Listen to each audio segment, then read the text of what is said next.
அன்பான உறவுகளே, இந்த வீடியோவில் நம்ம எதை பற்றி பார்க்க போகிறோம் அப்படின்னா, தமிழகத்தில்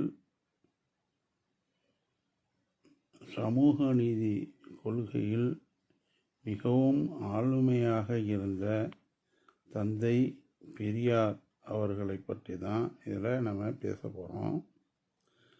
தந்தை பெரியார் அவர்களுடைய ஆரம்பகால வாழ்க்கை பார்த்திங்கன்னா, சிறு வயதில் அவர்கள் செல்வ செழிப்பான குடும்பத்தில் பிறந்து சாதி, மத, சமூக நீதி ஆகியவற்றில் இளமையிலேயே பார்த்திங்கன்னா பாராட்டத்தக்க குணத்தோடு இருந்திருக்கிறாங்க. இளமையிலேயே அவர்கள் மத சம்பந்தப்பட்ட கொள்கையில் ஈடுபாடாக இருந்து இளமையிலேயே காசிக்கு பயணம் செய்து இருந்திருக்கிறார்கள். அவர்களுடைய இளமை காலம் பார்த்திங்கன்னா, சமயம் சார்ந்து அவங்க குடும்பத்தில் மதப்பற்று உடையவர்களாக இருந்திருக்கிறாங்க. அவங்க தாய் தந்தையர்கள். பெரியார் அவர்கள் சிறு வயதில் அதே மாதிரி தான் வாழ்ந்துருக்கிறாங்க. 1919 அவங்க காங்கிரஸில் சேர்றாங்க. கல்வி சீர்திருத்தம், சமத்துவம் இது சம்பந்தமாகவும்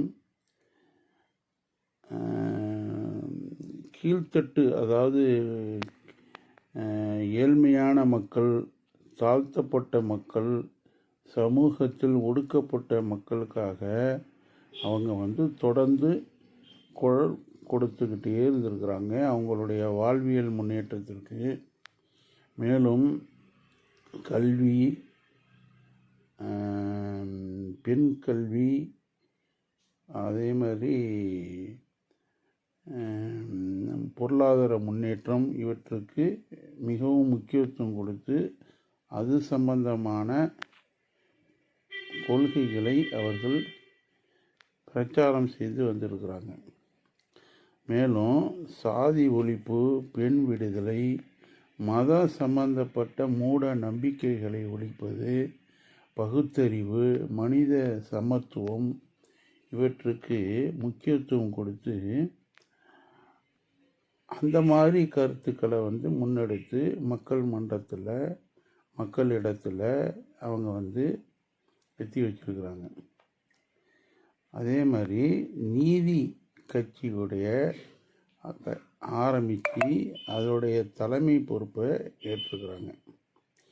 பிராமண ஆதிக்கத்துக்கு, அதாவது மதம் சார்ந்த நடவடிக்கையில் அவங்களுடைய சில நடவடிக்கைகளை பிடிக்காமல் அவங்களுடைய ஆதிக்கத்துக்கு எதிர்த்து சில கருத்துக்களை அவங்க முன் வச்சிருக்கிறாங்க.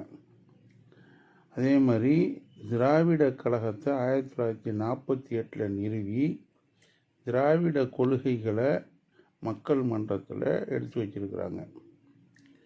பெரியார் பார்த்திங்கன்னா, எந்த ஒரு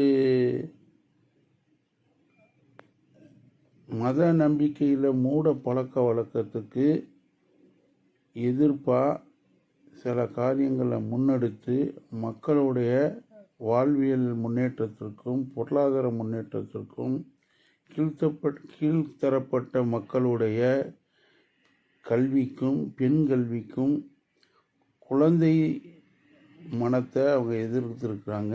பெண்களுக்கு மறுமணம் செய்து வச்சிருக்கிறாங்க.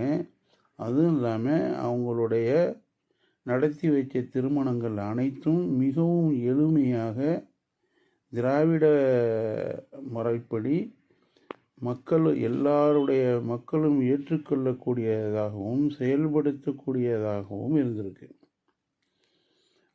அதே மாதிரி அவங்களுடைய நடவடிக்கைகள்லாம் பார்த்திங்கன்னா மிகவும் எளிமையாக இருந்திருக்கு.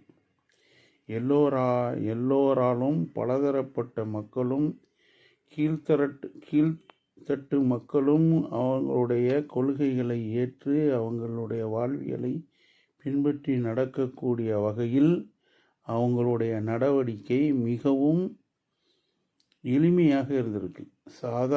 சாமானிய மக்களும் அவர்களை தொடர்பு கொண்டு அவருடைய கருத்துக்களை ஏற்று வாழ்வியலில் முன்னேற்றத்திற்கு பயன்படுத்தும் விதமாக அவருடைய கருத்துக்களை முன்னெடுத்திருக்கிறாங்க.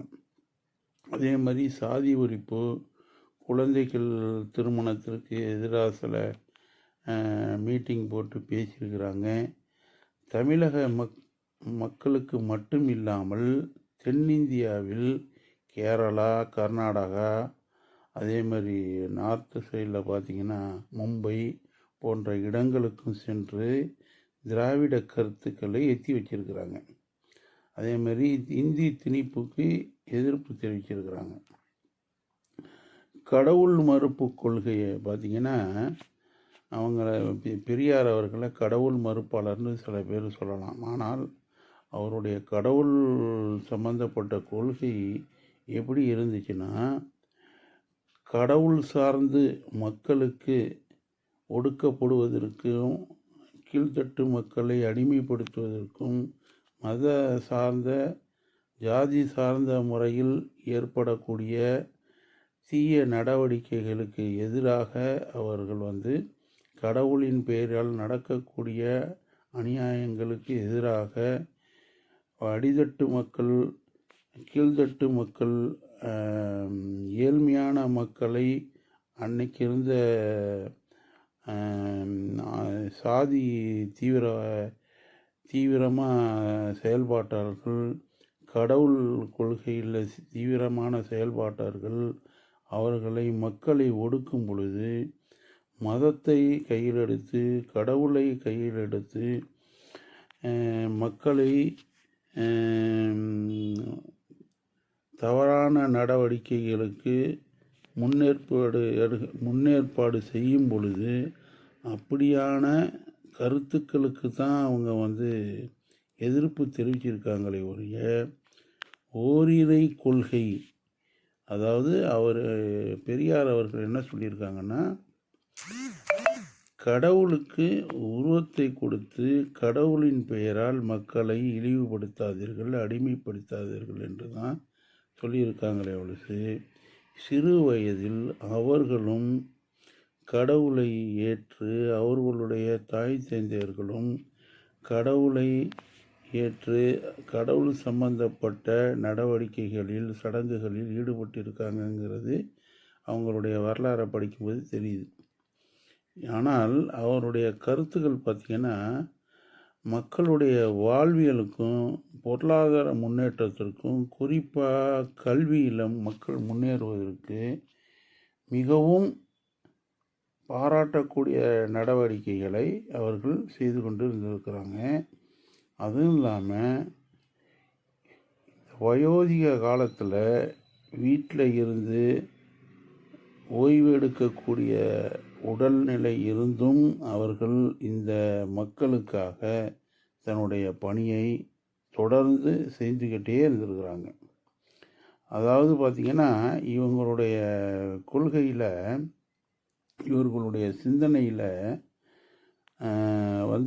அப்போ இருந்த அரசியல் தலைவர்கள்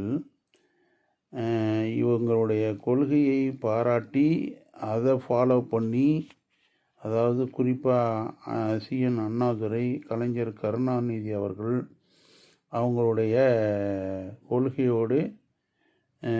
கொள்கையை ஏற்றுக்கொண்டு அவற்றை தன்னுடைய அரசியல் முன்னேற்பாடுக்கு பயன்படுத்தியிருக்கிறாங்க.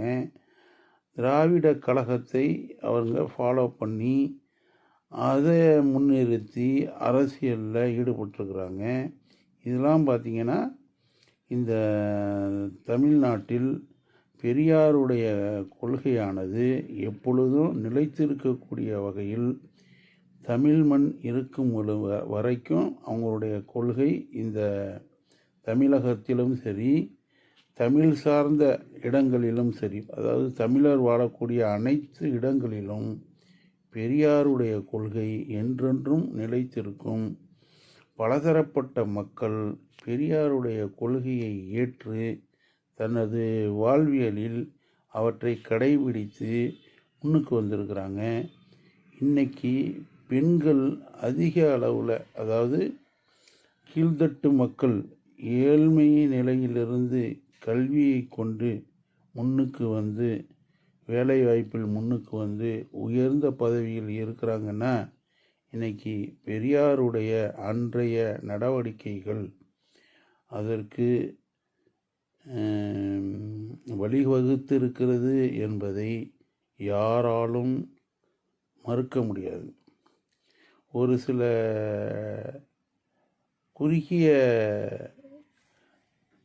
வகுப்பை, அதாவது குறுகிய சதவீதத்தினர் பெரியாருடைய கொள்கைக்கு மாறாக சில கருத்துக்களை பதிவு செய்திருந்தாலும், ஆரம்ப காலத்தில் அவர்களுடைய நிலைமை பார்த்திங்கன்னா, பெரியாருடைய கொள்கையை ஏற்று அவங்களுடைய கொள்கையை, அவங்களுடைய கருத்துக்களை, அவங்களுடைய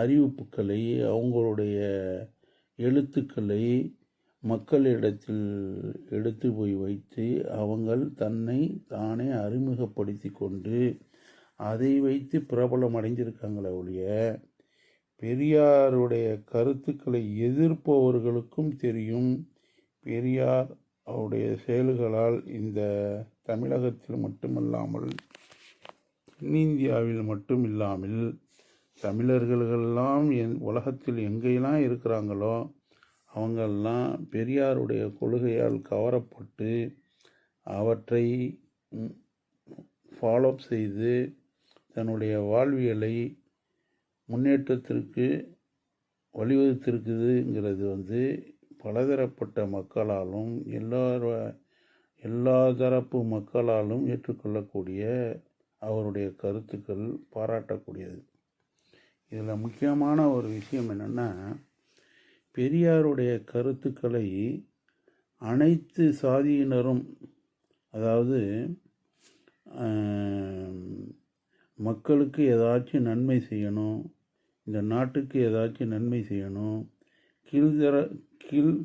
கீழ்மட்ட மக்களுக்கு வாழ்வியலில் பொருளாதாரத்தில் கீழ்த்தரம், அதாவது அடிமட்டத்தில் இருக்கின்றவர்களுடைய வாழ்வியலை முன்னேற்றத்திற்கு பாடுபடக்கூடிய அனைத்து சாதி, அனைத்து மதத்தை சார்ந்த தலைவர்களும் பெரியாருடைய கருத்துக்கு பாராட்டுதலும், அவங்களுடைய கருத்துக்களை மக்களிடத்தில் எடுத்து வைத்து தன்னுடைய முன்னேற்றத்திற்கும் தன்னுடைய கழகத்தின் தாங்கள் சார்ந்த அமைப்பை வளப்படுத்தி கொள்வதற்கும் பெருமளவில் பயன்பெற்று இருக்கிறது என்பதில் எந்த ஒரு மாற்று கருத்தும் கிடையாது. தற்போது சில பேர் பெரியாருடைய கருத்துக்கு மாறுதலாக சில கருத்துக்களை பதிவு செய்திருந்தாலும் தமிழ் மக்களிடத்தில் அந்த கருத்துக்கள் எல்லாம் ஏற்றுக்கொள்ளப்படாது, அந்த கருத்துக்கள் எல்லாம் தூக்கி எறியப்படும் என்பதையும் நாம் இந்த காணொளியில் தெரிவித்துக் கொள்கிறோம்.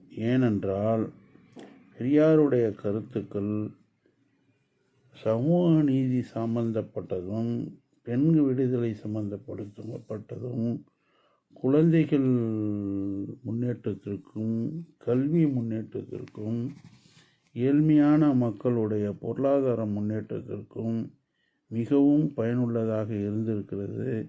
ஆதலால் அனைத்து தரப்பட்ட மக்களும் அவங்களுடைய கருத்துக்களை ஏற்று தனது வாழ்வியலில் பயன்படுத்தி முன்னுக்கு வந்திருக்கிறார்கள் என்பதில் எந்த ஒரு மாற்று கருத்தும் கிடையாது.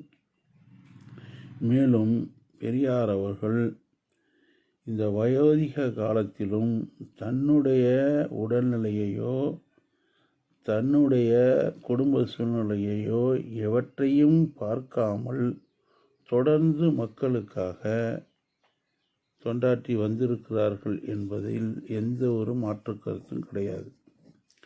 மேலும் அவர்கள் வாழ்ந்த காலத்தில்